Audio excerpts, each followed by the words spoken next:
Welcome to this exploration of a deeply unsettling chapter in American history. Today, we will venture into the events that unfolded within the secluded mountains of North Carolina in 1918, while the world still reeled from the Great War. The isolated communities of Appalachia clung to secrets that even time could not fully conceal. Please share where you are joining us from, as this narrative will stir emotions you may not anticipate. The Appalachian region of North Carolina has perpetually existed as a realm, apart from the wider nation. Its mountains are shrouded in thick forests, its deep valleys often veiled in a silent, blanket-like fog, with small settlements scattered many miles from one another. During the winter of 1918, these mountains were even more remote than they are today. Roads were perilous, often mere dirt paths that dissolved into mud with rain.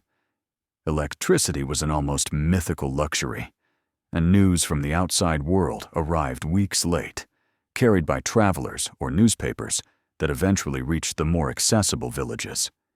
In that era, rural North Carolina lived under the weight of ancient tradition. Families were tightly knit, customs were rigid, and the formal law was often a distant concept, rarely felt in these forgotten lands.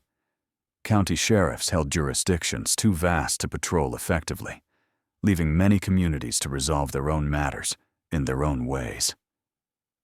It was a time when disappearances were not as uncommon as they should have been, particularly for those without strong family ties or deep roots in the area. Eliza Ward, however, was not such a person. Her life was brutally ended at the age of 23 during that dark winter. Born and raised in Madison County near the Tennessee border, Eliza was known to everyone in the small community of Marshall. As the daughter of a respected blacksmith and a midwife, she carried an impeccable reputation. Those who knew her described a kind, religious young woman, devoted to her family and domestic duties. Her father had succumbed to pneumonia 3 years prior, and since then, Eliza had helped her mother with sewing to support their household, which included her 2 younger brothers. Eliza's life shifted when she met Thomas Shelton, a lumberjack roughly a decade her senior, who worked in the forests around Hot Springs, a small spa town a few miles from Marshall. Thomas was not from the area. He had arrived 2 years earlier, reportedly from Kentucky. He was a tall, broad-shouldered man, with hands calloused from labor and an intense gaze. He lived alone in a cabin at the forest's edge, sufficiently distant to avoid notice, but close enough to sell his lumber and procure supplies.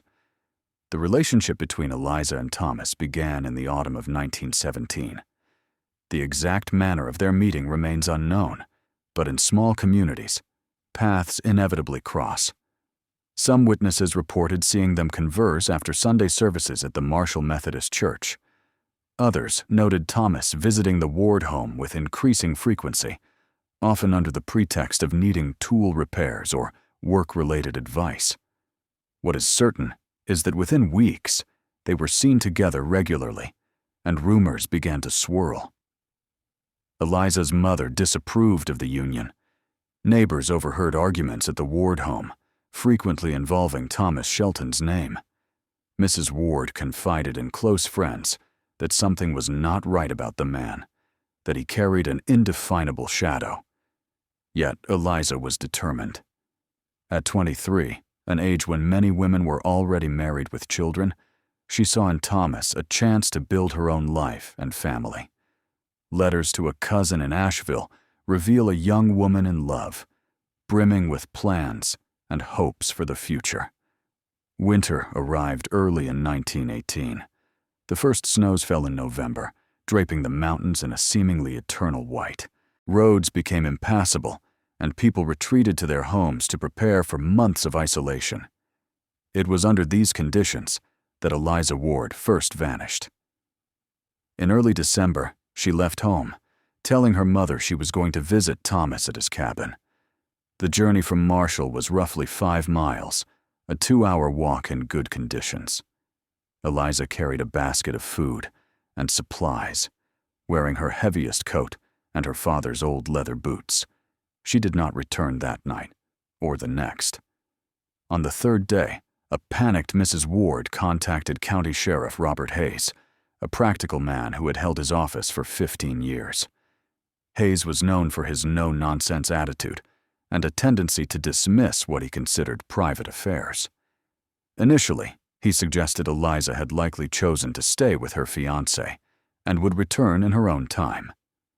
However, the genuine fear in her mother's eyes, or perhaps the worsening weather, prompted him to reconsider. Hayes gathered 3 men from the village and set out for Thomas Shelton's cabin. The snow-covered path made for a difficult, day-long trek. When they finally spotted the modest structure half hidden among pines, smoke curled from the chimney. Thomas Shelton answered their knock, alone. He expressed confusion when asked about Eliza Ward, claiming he had not seen her for weeks, since before the first snow.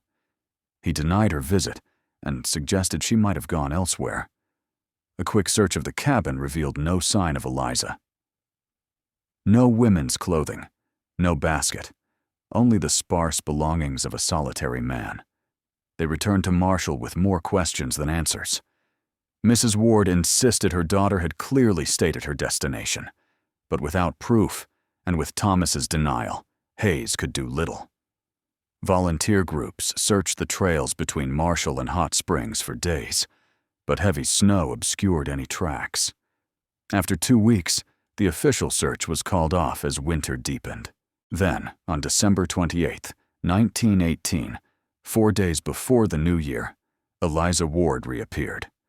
She stumbled into her mother's house at dawn, wearing the same clothes, now torn and stained with mud and dried blood.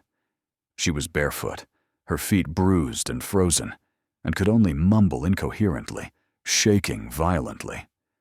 Her mother wrapped her in blankets, but Eliza seemed detached from reality, her eyes fixed on a distant point. With the doctor in Hot Springs hours away due to snow, neighbors experienced women accustomed to caring for the sick came to help. Their examination revealed a horrifying truth. Marks on her wrists indicated prolonged binding. Old bruises yellowed with age covered her arms and back. Her fingernails were broken and caked with dirt. Most disturbing were her empty, unseeing eyes. She did not recognize her own mother, sitting silently or emitting occasional moans of anguish. The women present would later say it was as if her soul had been ripped away, leaving only a shell. Sheriff Hayes was notified and arrived with his deputy, William Porter. Attempts to question Eliza yielded no response. She stared through him. Her mother pleaded for rest, and Hayes agreed to return later. For days, Eliza remained in a catatonic state, accepting basic care, but showing no recognition or speech. 4 days after her return, Dr. Marcus Fleming arrived from Hot Springs. Accustomed to the hardships of mountain life, he was still disconcerted by Eliza's condition. His examination, documented in records held by the Madison County Archives, revealed severe malnutrition, visible ribs, various cuts, and feet badly damaged by frostbite and wounds from walking over rough terrain without protection. Dr. Fleming concluded she had been held captive for an extended period, likely the entire 3 weeks of her disappearance, and had suffered cruel treatment. Her mental state, he noted, resembled the shell shock seen in soldiers returning from Europe, a complete psychological collapse from trauma she alone had witnessed. The community of Marshall was thrust into high alert. Rumors spread rapidly. Tales of kidnapping by mountain vagabonds, dark rituals from deep Appalachia, or even creatures from local folklore. But most suspicion fell squarely on Thomas Shelton. Sheriff Hayes could not ignore the coincidence. On January 2, 1919, he returned to the cabin with a larger armed group. They found it empty. Thomas Shelton was gone. His tools and belongings vanished, as if he had packed carefully and departed. A thorough search this time uncovered a hidden cellar beneath a rug, a small, windowless earthen space reeking of decay. Inside they found chains fixed to the wall with rusty handcuffs, a dirty mattress, rotting food scraps, and, most chillingly, marks scratched into the walls. There were desperate drawings, poorly formed words, and the name Eliza repeated. Other marks appeared to be tallies counting days. 23 sets of 5 marks, plus 3 loose ones, totaling 118 days dealing into 4 months. Eliza had been missing for only 3 weeks. The implication was horrifying. If not all the marks were Eliza's, then who had made them, and where were those other women now? Hayes had the scene photographed. The images, preserved in the archives, show a nightmarish cellar. Among the scratches spelling Eliza, other names appear. Sarah, Martha, and women's names, etched by desperate fingers into the damp earth. The investigation expanded dramatically. Hayes began reviewing county records and discovered that, over the preceding 3 years, 5 women aged 18 to 25 had vanished within a 50-mile radius of Hot Springs. All were young, single, or widowed, and all disappearances had gone unsolved. Previously, no one had connected these cases across different counties and times, due to poor communication between jurisdictions. Sarah Mitchell, aged 19, vanished from Haywood County in March of 1916. Martha Collins, aged 21, disappeared from Buncombe County in August of 1916. Ann Harper, aged 20, went missing from Madison County in January of 1917. 2 more followed: Clara Peterson, aged 18, and Rebecca Stone, aged 23, both disappearing in 1917 from different counties. These 5 women, their names matched perfectly the desperate scratches upon the walls of that hellish cellar. The discovery of the names transformed a local inquiry into a far more expansive investigation. Sheriff Hayes dispatched telegrams to neighboring county sheriffs, informing them of the findings at Thomas Shelton's cabin and requesting details on the disappearances. Responses arrived slowly, yet each confirmed the same terrifying pattern. Each woman had vanished under mysterious circumstances, with no witnesses and no concrete leads. Families had pleaded for help, but every investigation had reached a dead end. Now, years later, evidence suggested all may have endured that dark mountain cellar. The families of the missing were notified, their long-standing pain acquiring a new layer of horror. Where before there existed the terrible uncertainty of not knowing, now there was the equally terrifying certainty of knowing, or at least imagining, what had befallen their daughters, sisters, and cousins. Sarah Mitchell's parents traveled from Waynesville to meet Sheriff Hayes. They brought photographs and letters, anything that might aid the investigation. Her father, a man seemingly aged decades by grief, begged Hayes to find Sarah's body so they might grant her a proper burial. But where to search? The Appalachian Mountains sprawled across thousands of square miles of dense forest, deep ravines, caves, and rock formations. Thomas Shelton knew the region intimately. As a lumberjack, he had explored areas others seldom visited. If he had concealed bodies, they could be anywhere, impossible to find without specific clues. Searches commenced around the cabin, expanding and widening circles, but winter conditions rendered the effort profoundly difficult. Meanwhile, Eliza Ward remained silent. Her physical condition improved, her feet healed, she regained weight, and color returned to her face. Yet mentally, she remained distant and inaccessible. Dr. Fleming visited regularly, attempting various methods to reach her. He read aloud, played soft violin music, showed her photographs of beautiful places. Nothing elicited a response. Eliza's mother would sit for hours holding her daughter's hand, speaking of childhood memories, praying. Eliza permitted this, but did not react. Then, in late January, nearly a month after her return, a change occurred. As Mrs. Ward combed Eliza's hair one morning, she felt her daughter shiver. Eliza made a faint sound, her first conscious vocalization. Her mother waited, and Eliza whispered a single, barely audible word. Dark. Mrs. Ward immediately summoned Sheriff Hayes and Dr. Fleming. Upon their arrival, Eliza had retreated into silence, but her mother insisted she had spoken. Hayes sat beside Eliza, asking gentle questions. After long minutes, as if drawing words from a deep and painful place, Eliza spoke again. Very dark. Always dark. It was a tiny yet significant breakthrough.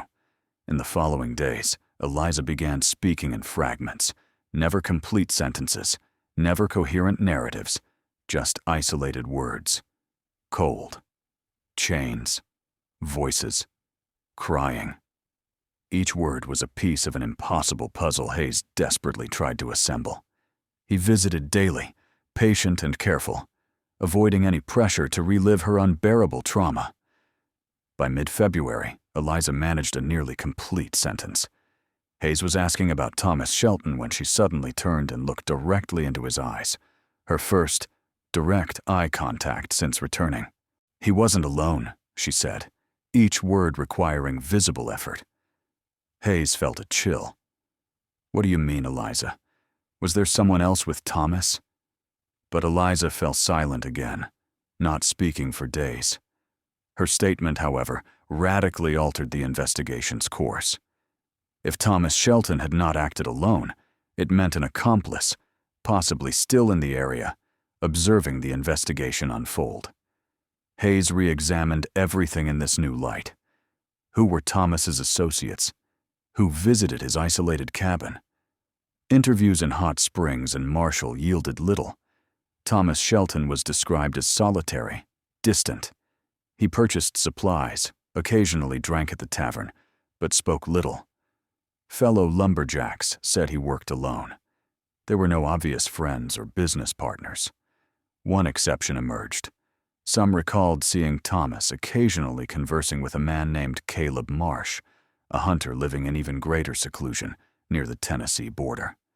Caleb sold furs and game, appearing in town perhaps monthly. He was a stern man in his 50s, with a reputation for being dangerous. Rumors spoke of a killing years prior in a land dispute, never proven. Hayes decided to investigate Caleb Marsh. In early March, as snows began to melt, Hayes and 6 armed men journeyed for 2 days to Caleb's cabin. They found it in poor repair, but inhabited. Caleb met them at the door with a rifle, hostile and suspicious. After Hayes identified himself and mentioned Thomas Shelton, Caleb slowly lowered his weapon, but did not invite them inside. He claimed to know Thomas only superficially, meeting occasionally in the woods, and vehemently denied any deeper involvement.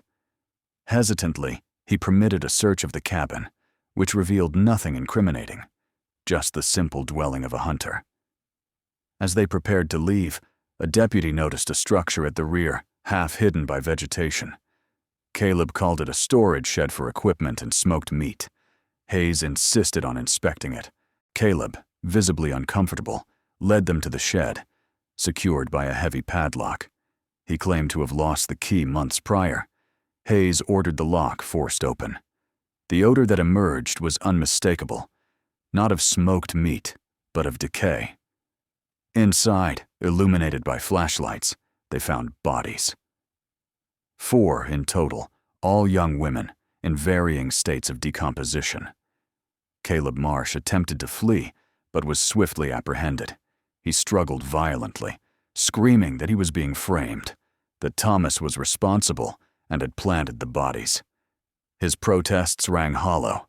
Hayes handcuffed him and secured the horrific scene. Identification would take weeks, requiring experts from larger cities.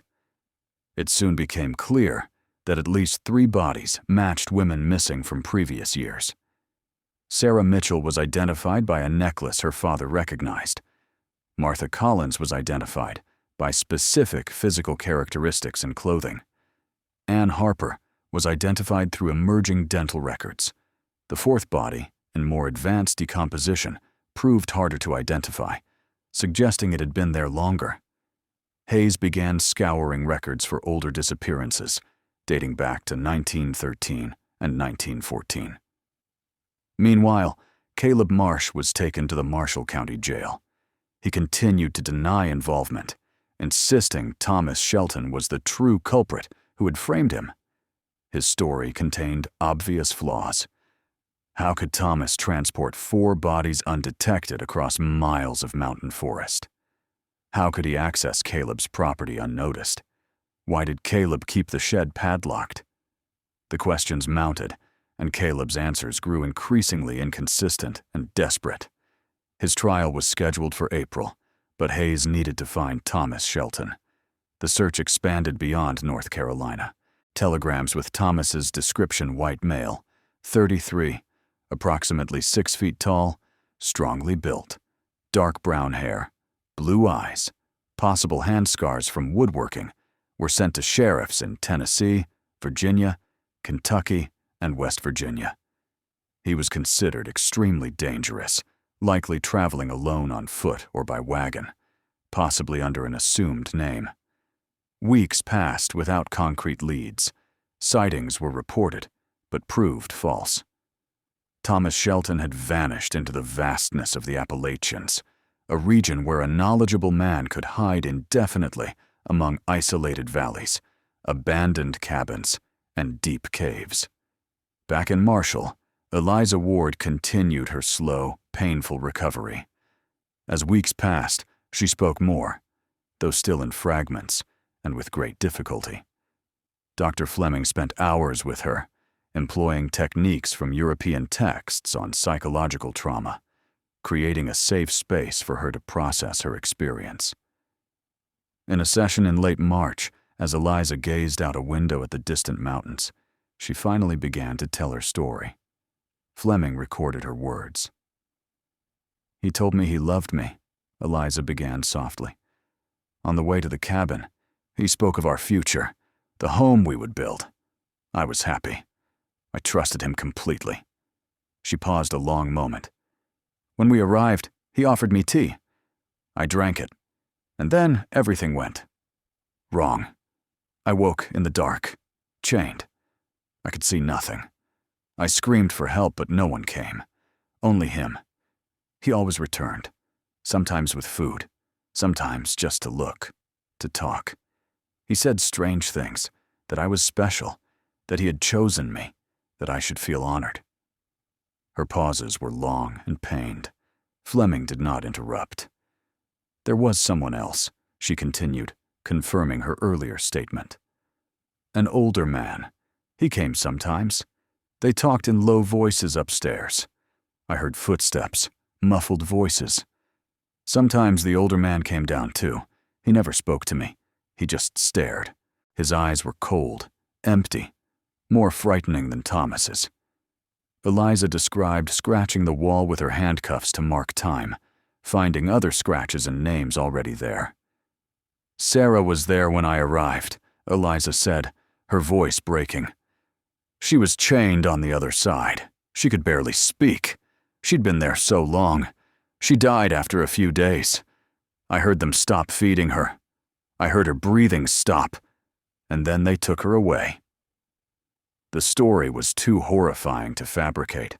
Eliza told of other women who had passed through the cellar, some before her, some known only through scratches on the wall.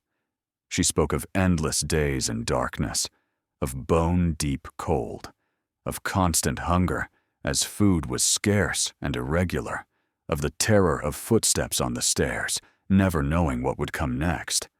"I don't know how I escaped," she whispered, her voice nearly inaudible.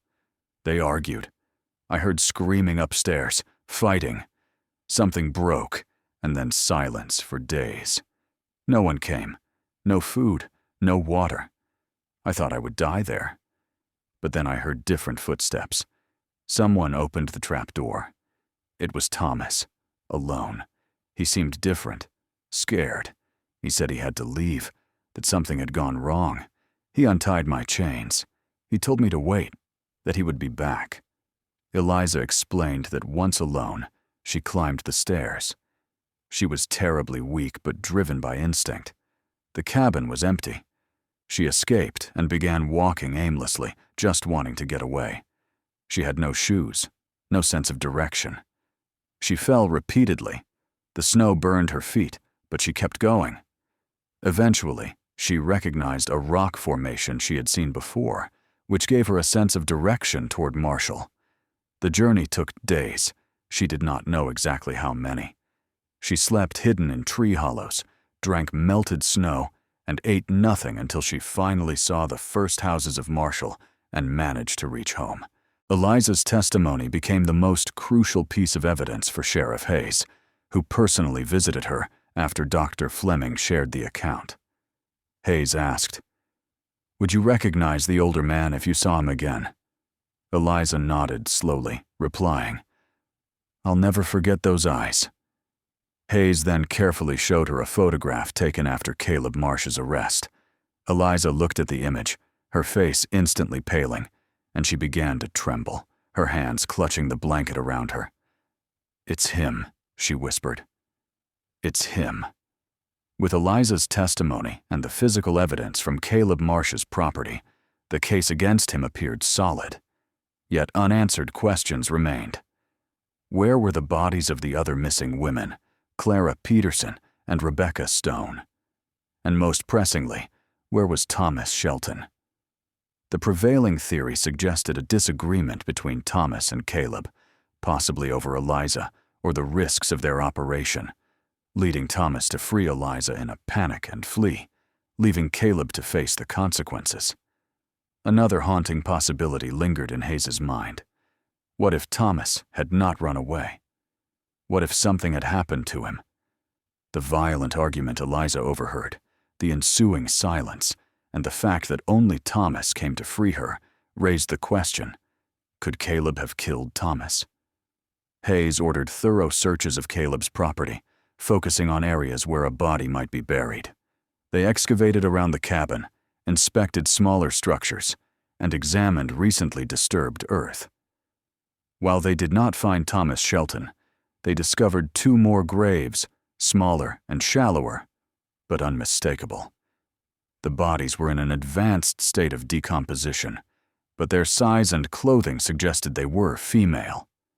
Clara Peterson and Rebecca Stone had finally been found, bringing the total known victims to 6 young women whose lives were brutally ended, whose families endured years of agony without answers, whose dreams and futures were stolen in the dark Appalachian mountains of North Carolina. The trial of Caleb Marsh began on April 22, 1919, in a makeshift courtroom at the Marshall Methodist Church, as the county courthouse could not accommodate the crowds. Families of the victims traveled from across North Carolina, some over 100 miles by wagon and horse. The entire community seemed to stand still, witnessing what many called the most important trial in the region's history. Outside the church, dozens gathered, awaiting news. The prosecutor was Charles Whitmore, brought from Asheville due to the local prosecutor's lack of experience with such a magnitude of case. Whitmore, 45 years old, with perfectly coiffed gray hair and an imposing presence, dominated any room. His strategy was clear: to portray Caleb Marsh as a predatory monster who, alongside his fugitive accomplice Thomas Shelton, had preyed upon young, innocent women for years, holding them captive, torturing them, and murdering them when they became a liability or he grew tired of them. Caleb's defense was handled by a local attorney, Henry Blackwood, who had been practically forced into the case, as no one else would take it. Blackwood, a nervous man in his early 30s with little experience in serious criminal cases, pursued a simple yet weak strategy: to argue that all crimes were committed by Thomas Shelton alone, and that Caleb was merely a victim of circumstance, perhaps having his property violated, when Thomas used his land to hide bodies without his knowledge. It was a desperate defense that few believed. The first day involved jury selection and opening statements. Whitmore spoke for nearly an hour, detailing the horrors the jury would hear. He described each victim by name, spoke of their shattered lives and families, and pointed to Caleb Marsh at the defense table, calling him one of the most dangerous and depraved men to ever walk North Carolina's mountains. In contrast, Blackwood gave a brief, unconvincing statement, asking the jury to keep an open mind and not judge his client solely on emotion. The second day brought the prosecution's first witnesses. Sheriff Hayes described the discovery of the basement in Thomas Shelton's cabin, the evidence found there, and the subsequent discovery of bodies on Caleb Marsh's property. He presented photographs, and a heavy silence fell as the images circulated among the jury. Some men were visibly distressed, and a woman in the audience began to cry silently and had to be escorted out. Dr. Fleming was the next key witness. He described Eliza Ward's physical condition upon her return, her injuries, and his medical assessment of her captivity. Fleming was an excellent witness, calm, articulate, and factual. When Whitmore asked for his professional opinion on Eliza's psychological trauma, Fleming was blunt. "In my 30 years of medical practice, I have never seen anyone so completely destroyed by an experience. Whatever happened to that young woman in the basement was so horrific that her mind simply could not process it. It took a miracle for her to survive, both physically and mentally." The most anticipated moment arrived on the third day when Eliza Ward was called to testify. A murmur swept the audience as she entered, supported by her mother and a neighbor.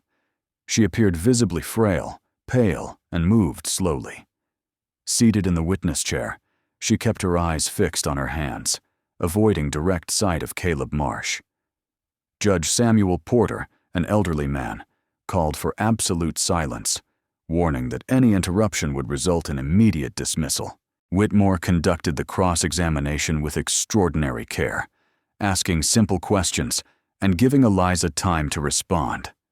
Eliza told her story in a weak but steady voice, speaking of meeting Thomas Shelton, their relationship, the walk to the cabin that December day.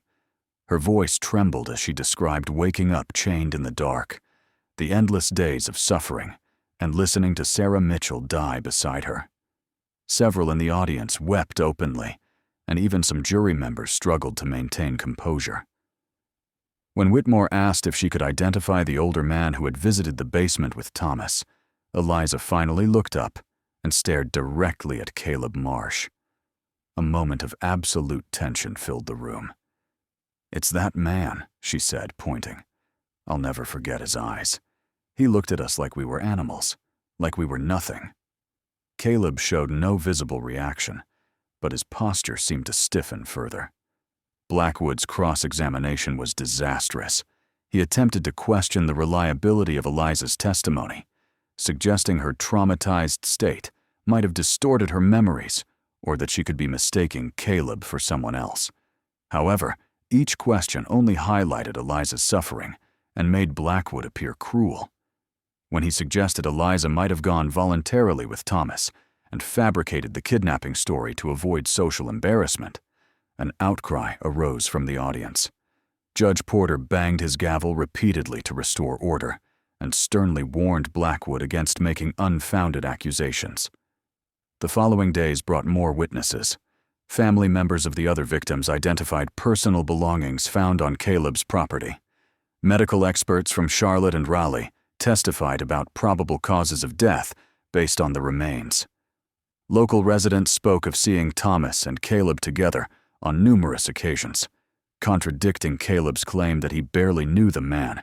A Hot Springs merchant testified that Caleb had purchased unusually large quantities of chains and padlocks over previous years, far more than needed for normal use. The defense had very few witnesses. Blackwood tried to call character witnesses, but found few willing. Those who agreed could only say Caleb paid his debts and had never caused them direct problems. Hardly a convincing defense against multiple murder charges. The strategy of blaming everything on the absent Thomas Shelton was not working. The jury clearly saw Caleb as equally, if not more, guilty. On the seventh day, Caleb Marsh was called to testify in his own defense, a risky move by Blackwood, but likely necessary given the case's weakness. Caleb took the stand with the same hardened expression he had worn throughout the trial, swearing to tell the truth in a grave voice.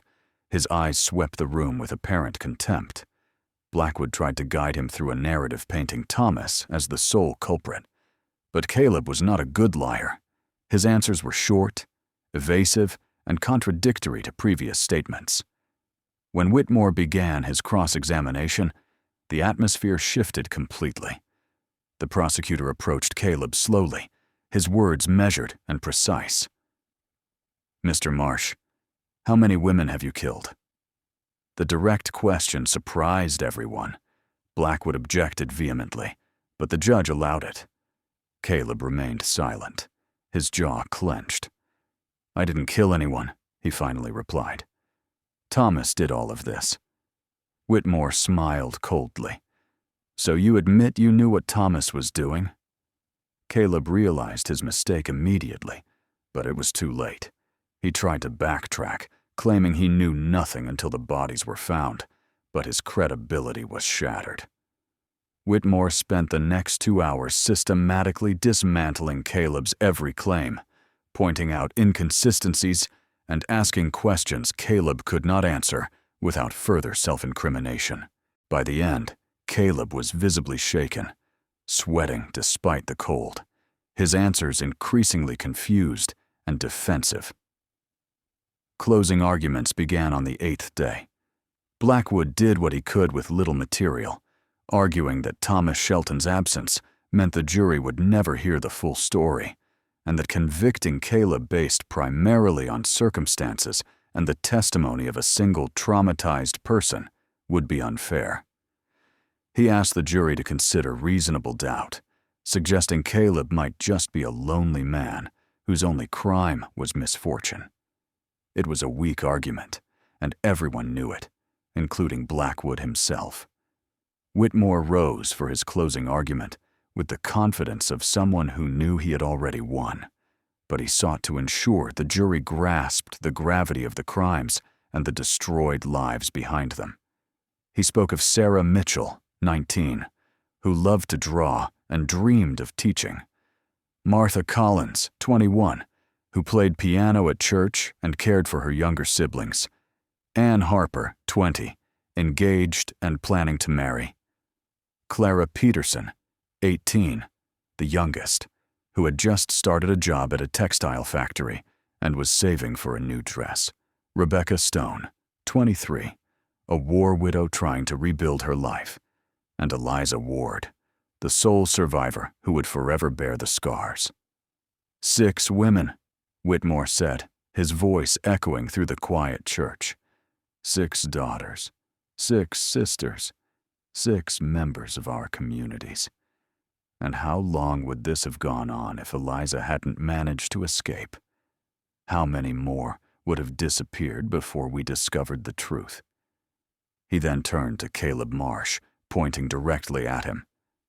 "This man sitting here is not a victim of circumstance. He is a calculating predator who preyed on vulnerable women for years.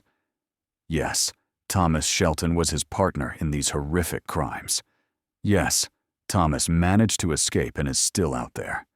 And may God help us find him someday. But that does not diminish this man's guilt in the slightest. He knew. He participated. He helped. And when everything began to fall apart, he tried to hide the evidence, tried to blame everything on his absent accomplice, and never, not once, showed a shred of remorse for the lives he destroyed." Whitmore walked slowly before the jury, making eye contact with each of the 12 men.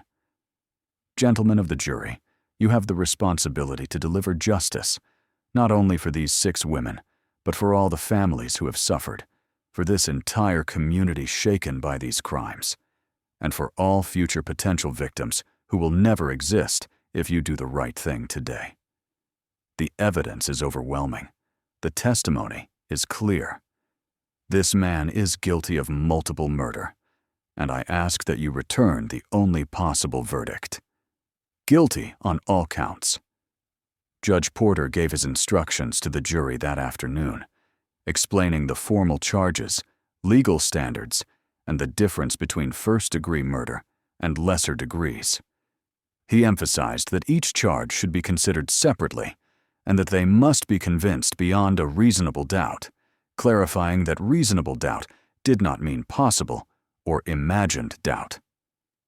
By the time he finished, it was nearly 5 p.m.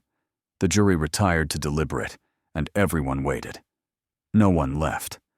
The victims' families remained in the church, praying, talking quietly, holding hands. Eliza's mother sat with her daughter in a back pew, both silent. Reporters from Asheville, Charlotte, and even Raleigh stood outside, smoking and speculating on the deliberation length. Sheriff Hayes and his men stood guard, maintaining order. The wait was shorter than many expected. Just 2 hours after deliberations began, shortly after 7 p.m., the jury signaled they had reached a verdict. Word spread quickly, and everyone hurried back to their seats. Caleb Marsh was brought back to the defense table, handcuffed, his expression now showing the first signs of genuine fear. Judge Porter entered, and the room fell completely silent. Only breathing and the occasional creak of a wooden bench could be heard. The jury foreman, a 52-year-old farmer named John Mitchell, no relation to Sarah Mitchell, stood holding a piece of paper, his hands shaking slightly. The judge asked if the jury had reached a verdict. "Yes, Your Honor," Mitchell replied. "On the first-degree murder charge against Sarah Mitchell, how does the jury find the defendant?" Mitchell cleared his throat. "Guilty." A collective gasp filled the courtroom. Some began to cry. The judge banged his gavel once for order, then asked Mitchell to continue. One by one, the charges were read. Martha Collins, guilty. Ann Harper, guilty. Clara Peterson, guilty. Rebecca Stone, guilty. And finally, the kidnapping and attempted murder charge against Eliza Ward, guilty. 6 guilty verdicts. Caleb Marsh closed his eyes as the last was pronounced, his head falling slightly forward. Blackwood placed a hand on his client's shoulder, but no words of comfort could be offered. Outside, shouts of celebration and relief came from the waiting crowd. Sentencing was scheduled for the following week, allowing time for arguments on the appropriate punishment. In North Carolina, in 1919, first-degree murder could result in the death penalty by hanging, and Whitmore made clear he would seek it. Blackwood, in a last-ditch attempt, argued that Thomas Shelton's absence meant Caleb should not receive the maximum punishment alone, that he was at most equally guilty and should receive life imprisonment instead. Judge Porter took 3 days to decide. During that time, Caleb remained in the county jail, a condemned man awaiting his fate. A local Methodist pastor visited, attempting to elicit a confession and seek redemption. But Caleb refused all attempts, remaining stubbornly silent, never fully admitting guilt or showing genuine remorse. On sentencing day, the courtroom was again packed. Judge Porter entered with a grave expression, speaking at length about the nature of the crimes, the justice system's duty to protect the innocent and punish the guilty, and the need for punishment to reflect the gravity of the actions. After nearly 30 minutes, he delivered the sentence. Caleb Marsh, you have been tried by a jury of your peers and found guilty of 5 counts of first-degree murder and 1 count each of kidnapping and attempted murder. The crimes you have committed are so heinous, so devoid of humanity, so damaging to the fabric of our society that I see no appropriate alternative to the maximum punishment permitted by law. Therefore, I sentence you to be hanged by the neck until dead on a date to be determined by the sheriff of this county. May God have mercy on your soul." The gavel fell with finality. Caleb Marsh was hanged on the morning of June 15, 1919, in a public execution on the grounds of the Marshall County Jail. About 200 people attended, including family members of the victims, but Eliza Ward was not among them. She remained at home with her mother, attempting to rebuild some semblance of normal life. The hanging was swift and efficient. Caleb ascended the scaffold without a word, refused a final statement, and met his end with the same grim expression he had maintained throughout the trial. Yet the story did not end with his execution. Thomas Shelton remained at large, his absence hanging over the region like a dark cloud. Sheriff Hayes did not abandon the search. He continued sending information to authorities in neighboring states, maintaining contact with dozens of sheriffs and following every lead. Months passed, and Thomas remained a ghost. Theories abounded. Some believed he had boarded a ship for South America. Others thought he had retreated deep into the Appalachians as a hermit. Still others whispered that Caleb had killed him during the argument Eliza overheard, his body buried and never found. The theory that troubled Hayes most was that Thomas had simply moved to another region and continued his activities. Without clear photographs, vague descriptions could apply to hundreds of men. If he changed his name or settled hundreds of miles away, who would recognize him? The idea that he might be hunting new victims kept Hayes awake at night. In August 1919, 3 months after Caleb's execution, a report arrived from Wise County, Virginia, approximately 150 miles north of Marshall. A young woman named Dorothy Price, 22, a seamstress, had disappeared under suspicious circumstances after leaving to meet a new man in the area, a lumber cutter. The Wise County Sheriff, noting similarities to the Thomas Shelton reports, alerted Hayes. Hayes personally traveled to Virginia, speaking with Dorothy's family and neighbors. Descriptions varied, but consistently mentioned a tall, strong man in his 30s who worked alone and kept his distance, with some noting blue eyes or scars on his hands. It could have been Thomas or dozens of others. Weeks of searching revealed an abandoned cabin 6 miles from the nearest village, with signs of recent occupancy, but no cellar, chains, or direct evidence of anything sinister. There was no body, not Dorothy's, nor anyone else's. The occupant was simply gone, as was Dorothy Price. Hayes returned to Marshall with more questions, writing a detailed report for sheriffs throughout Appalachia, urging vigilance for similar disappearances.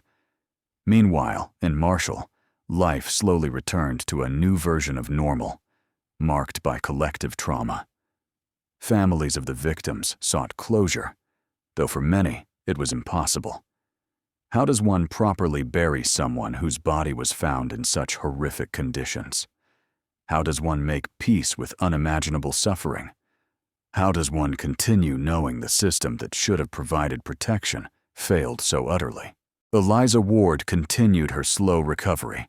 The person she was before that December day in 1918 had died in that dark basement, replaced by someone permanently scarred, both visibly and invisibly.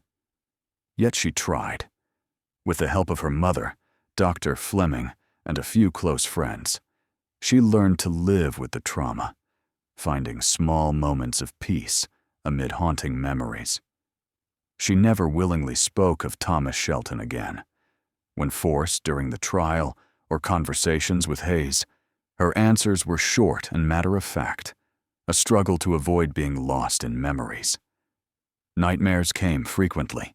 Her mother would rush to hold her as Eliza cried and trembled, trapped between sleep and wakefulness, where the basement remained real and the darkness never ended. But there were also moments of progress. The day she could leave the house alone to the garden, the first time she smiled at a red cardinal on the windowsill, the night she slept 4 hours without waking. Screaming. Each was a battle won against the shadow seeking to consume her. The Marshall community processed the trauma in its own way, conversations held in hushed tones about how this could happen in their quiet village. There was shame that Thomas Shelton had lived among them, interacting with them, unsuspected. There was guilt that when the first women disappeared, searches were brief and life simply went on. How many lives could have been saved with more attention, more questions, a refusal to accept disappearances as just another mountain danger? The Methodist church, where the trial occurred, became a place of strange pilgrimage. People from other counties occasionally visited, wanting to see where justice was served, even if only halfway. The pastor, Reverend Samuel Wells, was uncomfortable with this attention, preferring his church remembered for baptisms and weddings, not a multiple murder trial. Case records were meticulously filed in the Madison County Courthouse. Sheriff Hayes insisted everything be documented completely, transcribed testimonies, preserved photographs, cataloged evidence, maps, correspondence. He knew this case would be studied for years and wanted future investigators to have all information. He also knew that if Thomas Shelton were ever captured, this file would be crucial for conviction. In the fall of 1919, Hayes received another troubling letter, this time from Carter County, Tennessee. Another young woman had disappeared. Another story of a man new to the area, working alone, keeping his distance. Another desperate family searching for answers. Hayes traveled there but found no conclusive evidence, only more shadows, suspicions, and possibilities that never turned into certainties. A disturbing pattern emerged. Every few months, somewhere in the vast Appalachians, a young woman would disappear under circumstances vaguely reminiscent of the North Carolina cases. Never enough evidence definitively linked these to Thomas Shelton, but the similarities were impossible to ignore. It was as if he were out there, continuing his horrific hunt, always one step ahead, always disappearing before capture. The year 1920 brought significant changes to the region. The war in Europe had ended. Soldiers returned home. The economy slowly recovered. New businesses sprang up in mountain villages. Roads improved. Electricity reached places once lit only by oil lamps. The world was changing, but shadows of the recent past remained. For Sheriff Hayes, now 58, the search for Thomas Shelton had become a constant, consuming obsession. He kept a massive map in his office, covered in colored pins, marking every suspicious disappearance over the past 5 years, over 20 pins across 6 states. Some were certainly unrelated, but how many were truly his doing? 5, 10, 15? The idea that Thomas could have killed dozens while still at large was unbearable. Hayes developed a theory about Thomas's movement pattern. He never stayed in one place more than a few months, appearing in a community, settling discreetly, choosing a victim, then disappearing before suspicion could fall. He preferred remote, small mountain villages where strangers were common enough not to attract much attention, but where young women were vulnerable due to isolation. He avoided larger cities with organized police forces. There was also a temporal pattern. Disappearances seemed more frequent in fall and winter, when weather made extensive searches difficult, and people spent more time indoors, less likely to notice suspicious movements. Thomas seemed to have learned from nearly being captured in Marshall. He was more careful now, more methodical, leaving even fewer traces. In March 1920, Hayes organized an unprecedented meeting, inviting sheriffs from 15 counties across North Carolina, Tennessee, Virginia, and Kentucky to Asheville to discuss coordinating efforts to capture Thomas Shelton. The first real attempt to create a cross-jurisdictional communication network, specifically to track a single criminal. 9 of the 15 attended, which Hayes considered reasonable success. The meeting lasted 2 days. Hayes presented the entire case from Eliza Ward's initial disappearance to the most recent developments, showing photographs from the basement, sharing testimonies, outlining his theory about Thomas's movement pattern. The other sheriffs contributed information about cases in their jurisdictions. Together, they attempted to build a more complete profile of the man they were hunting, identify potential next targets, and develop strategies to corner him. What emerged was both enlightening and frightening. When all suspicious cases were pieced together, a much clearer pattern emerged. Thomas Shelton, if behind all these disappearances, was not simply an opportunistic criminal, but something much rarer and more dangerous: a deliberate hunter who planned carefully, learned from mistakes, and constantly adapted. He was a predator in the purest sense, and the Appalachian Mountains were his hunting ground. The sheriffs agreed to establish a regular communication system. Whenever there was a suspicious disappearance of a young woman in any jurisdiction, they would immediately inform the others, share descriptions of newly arrived strangers, exchange information about leads, and coordinate searches when necessary. It was a primitive system compared to modern law enforcement, but the best they could do with 1920 resources. Back in Marshall, Eliza Ward was making remarkable, if painful, progress. With Dr. Fleming's encouragement, she had begun writing about her experiences, not as a factual account for investigators, but as a form of therapy, a way to process trauma through words on paper.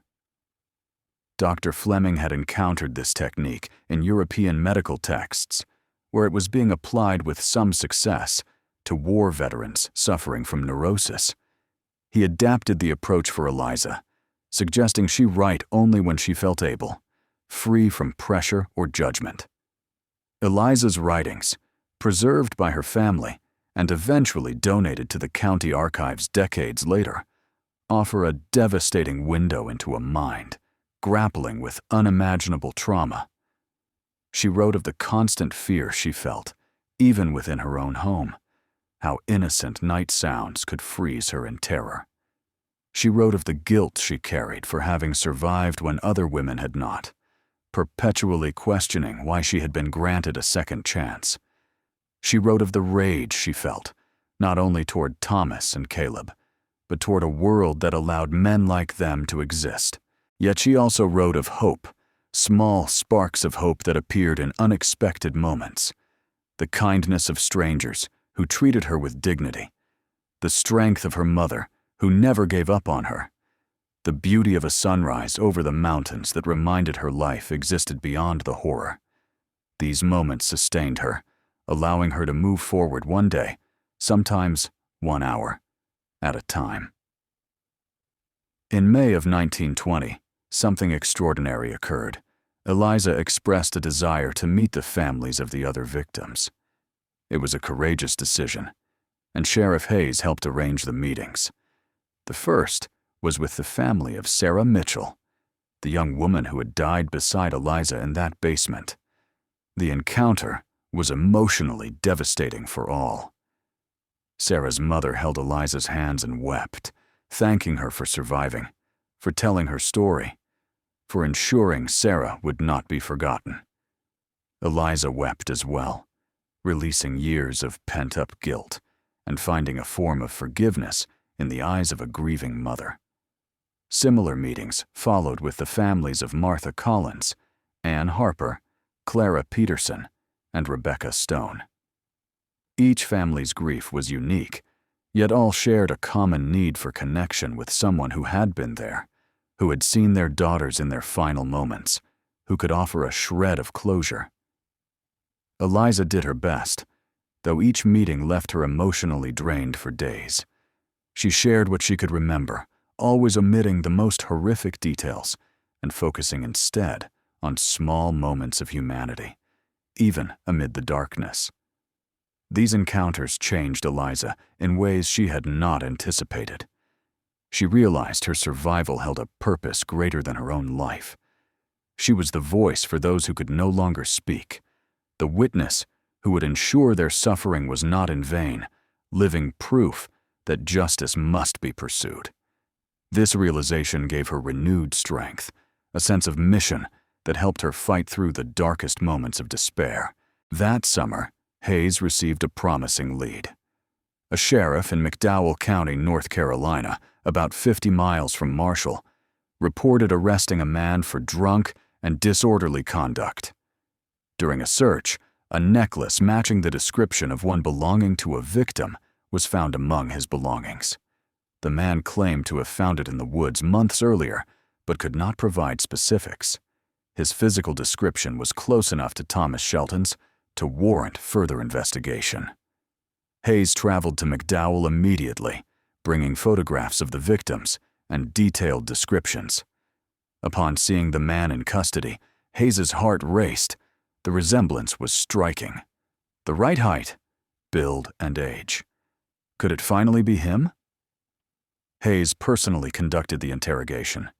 The arrested man identified himself as William Harris, claiming to be from Kentucky and wandering the mountains for work. His story was vague and inconsistent. Hayes pressed him about the necklace, changing his story several times. Hayes then shifted tactics, speaking casually of Marshall and the crimes, mentioning Eliza Ward's name. A brief flash in the man's eyes, recognition or fear, caught Hayes's trained attention, convincing him he had found Thomas Shelton. Proving it, however, was difficult. Without clear photographs, only descriptions, and no one in Marshall who knew Thomas well enough for a positive identification from memory alone, Hayes needed something more. After nearly 2 years, he wired Marshall, asking for Eliza to be brought in. It was a difficult decision, risking re-traumatization, but she was the only person who could identify him with absolute certainty. Eliza's journey to McDowell took 2 days, accompanied by her mother and Dr. Fleming for support. She spoke little during the trip, wrestling with terror at possibly seeing Thomas again, against the need to ensure his capture. Fleming prepared her thoroughly, reminding her of techniques to manage traumatic memories. Hayes arranged the identification carefully to protect Eliza and ensure a valid procedure. William Harris was placed in a line with 5 other similar-looking men. Eliza observed through a one-way window where she could see them, but they couldn't see her. As she looked through the glass, she trembled violently, her breathing becoming rapid and shallow. Signs of panic. Fleming spoke calmly, reassuring her of her safety. Slowly, Eliza calmed enough to examine each face systematically. When her gaze reached the 3rd man, William Harris, she stopped, standing completely still for several eternal seconds. Then, her voice clear, despite an obvious tremor, she said, "It's not him." Hayes felt his stomach sink. "Are you sure?" he asked. Eliza looked again, longer this time, then shook her head firmly. "It's not Thomas. The eyes are wrong. The shape of the face is wrong. It looks like him on the surface, but it's not him." Hayes's disappointment was palpable. He had been so certain. But he trusted Eliza's word. She knew Thomas as no one else did. William Harris was held a few more days while the necklace's origin was investigated, but with insufficient evidence, he was released. The drive back to Marshall was silent and somber. Eliza was exhausted, emotionally and physically. Yet surprisingly, she emerged from the experience with renewed resolve, telling Hayes she was willing to make such identifications as many times as necessary if it meant capturing Thomas. The following months brought more frustration. The communication system between sheriffs worked, information was shared, but Thomas Shelton remained elusive. Occasional reports of men matching his description led nowhere. It was as if he had developed a 6th sense for avoiding capture, always one step ahead. In 1921, 3 years after Eliza's initial disappearance, Hayes faced pressure to officially end the active search. Resources were limited, other crimes demanded attention, and many believed Thomas was likely already dead, a victim of the harsh elements or a violent encounter. Hayes resisted as long as possible, but eventually had to accept reality. He could not devote significant resources indefinitely to a case showing no progress. However, ending the active search did not mean giving up entirely. Hayes kept the file open, maintained contact with other sheriffs, and remained alert for any new information. He visited Eliza regularly, not only to check on her well-being, but because she had become an ally in the search. She read newspapers from different counties, looking for reports of disappearances that might bear Thomas's mark, and corresponded with families of other victims, creating her own information network. As time passed, The search evolved from an active manhunt into a patient vigil, waiting for Thomas to make a mistake or be recognized. Eliza continued her healing journey. She would never be completely free from the shadows of her experience, but she learned to live despite them. In 1922, 4 years after her ordeal, she made a surprising decision. She wanted to become a nurse. She aimed to transform her pain into something useful, to help others who were suffering. Her mother worried the work would be too demanding, but Dr. Fleming supported her, believing a sense of purpose was exactly what she needed. Eliza began working as Fleming's unofficial assistant, learning basic medical procedures and helping care for patients, especially women who had suffered physical or emotional trauma. She discovered a natural gift for this, a deep empathy born from her own experience. People trusted her, feeling she understood in a way others did not. Slowly, she built a new identity, not just as a victim, but as a survivor using her experience to help others. In 1923, 5 years after the events that rocked Marshall, the community held a memorial service for the 5 women who had lost their lives, held in the local cemetery, where they were buried side by side. Family members traveled from afar to attend. Reverend Wells led the service, speaking of memory, loss, and the importance of never forgetting. Eliza was there, standing among the graves, a living presence among the dead, a reminder that even in the darkest moments, there are sometimes survivors. The years advanced, bringing inevitable changes to the Appalachians. The 1920s brought more automobiles, better roads, and telephone lines extending to isolated communities. Modernization brought hope that crimes like those of Thomas Shelton and Caleb Marsh would be harder to commit and easier to solve. Yet Thomas remained at large, a ghostly presence haunting the region. In 1927, almost a decade after it all began, Sheriff Hayes finally retired at 65, his health deteriorating. Even in retirement, he could not let the case go. He kept his map covered in pins at home, continued receiving letters from other sheriffs, and never stopped searching for that face in strangers. Thomas Shelton had become his ultimate obsession, the unsolved case that haunted him. His successor as Madison County Sheriff was a younger man named Daniel Crawford, who had been Hayes's deputy for 5 years. Crawford inherited not only the position, but also the implicit responsibility of continuing the search. Hayes spent his final days in office sharing every detail, every theory, every lead. Crawford took his responsibility seriously, updating records, reorganizing the filing system, and establishing new communication lines with sheriffs across a wider area. He aimed to leverage advancing technology, better photographs, fingerprinting, evolving forensic methods, hoping modern advancements would eventually catch Thomas if he were still alive. Eliza Ward, now 32 in 1927, had found a measure of peace that once seemed impossible. She still bore her scars, both physical and psychological, but had built a meaningful life despite them. She worked regularly with Dr. Fleming, now in his 60s, and became an essential part of the community, known for her compassion and skill with traumatized patients. She never married or had children, but created a chosen family among those she helped. She also became a quiet but persistent advocate for changes in how society treated victims of violent crime, writing letters to newspapers, speaking with officials, and pushing for better training for law enforcement in dealing with trauma survivors.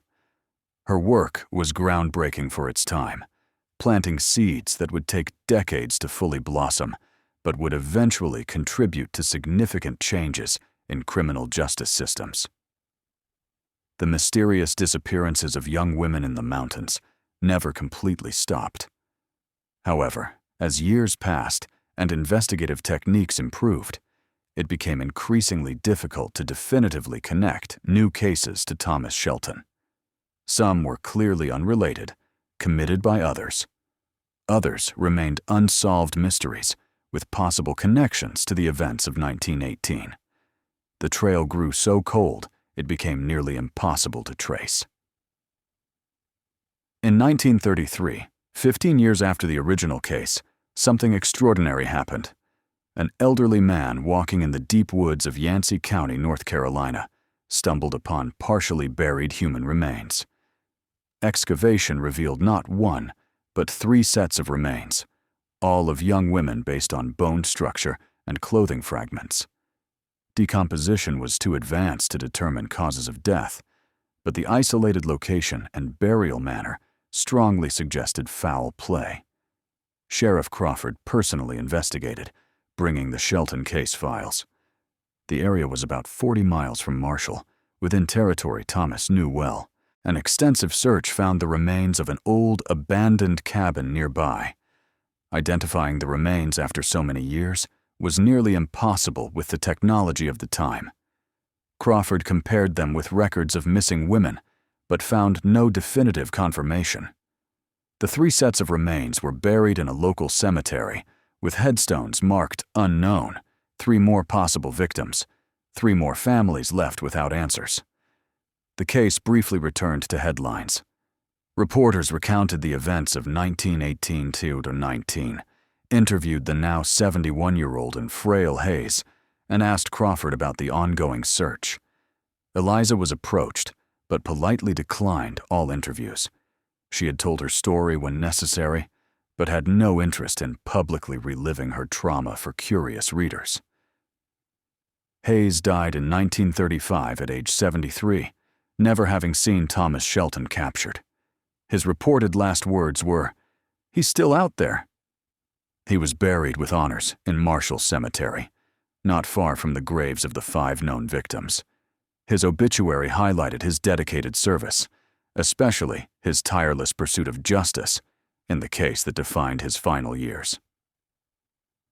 Crawford continued the work, but as years passed with no new concrete leads, the case slowly faded from an active investigation into history. In the 1940s, during World War II, many young law enforcement officers were drafted, leaving departments understaffed. Old cases, even important ones, were deprioritized. The search for Thomas Shelton was never officially called off, but it was no longer actively pursued. We will never know for sure what happened to Thomas Shelton. Did he die in the mountains, a victim of the elements, or a violent encounter? Did he create a new identity and live undetected? Did he continue his crimes under a different name in some remote region? These questions remain unanswered to this day, more than a century later. What we do know is that he was responsible for the brutal deaths of at least 5 women, possibly many more, and that he escaped justice in a manner that haunts Appalachian criminal history. Eliza Ward lived until 1982, dying at age 87. She spent much of her long life helping others, transforming her personal trauma into a legacy of compassion and care. In her later years, she finally agreed to speak publicly about her experiences, giving interviews to local historians and university students. Her words, preserved in recordings and transcripts, offer a powerful testament not only to the horror she survived, but to the resilience of the human spirit. The case files remain preserved in the Madison County Courthouse, a grim reminder of one of the most disturbing chapters in the region's history. Researchers occasionally consult them, hoping to find that missing clue that will finally solve the mystery. But for now, Thomas Shelton remains what he has always been since that winter day in 1918, when he disappeared from the mountains. A ghost, a shadow, a reminder that sometimes evil manages to escape, leaving only pain and questions in its wake. The Appalachian Mountains of North Carolina still hold their secrets. Dense forests cover deep valleys, where sunlight barely penetrates. Abandoned cabins slowly rot under the weight of years. And somewhere in these vast, ancient lands, perhaps there are answers that will never be found, graves that will never be uncovered, stories that will never be fully told. The horrific case of Eliza Ward remains a grim testament to a time when justice was imperfect, when predators could hide in the shadows of the mountains, and when survival required strength few could imagine.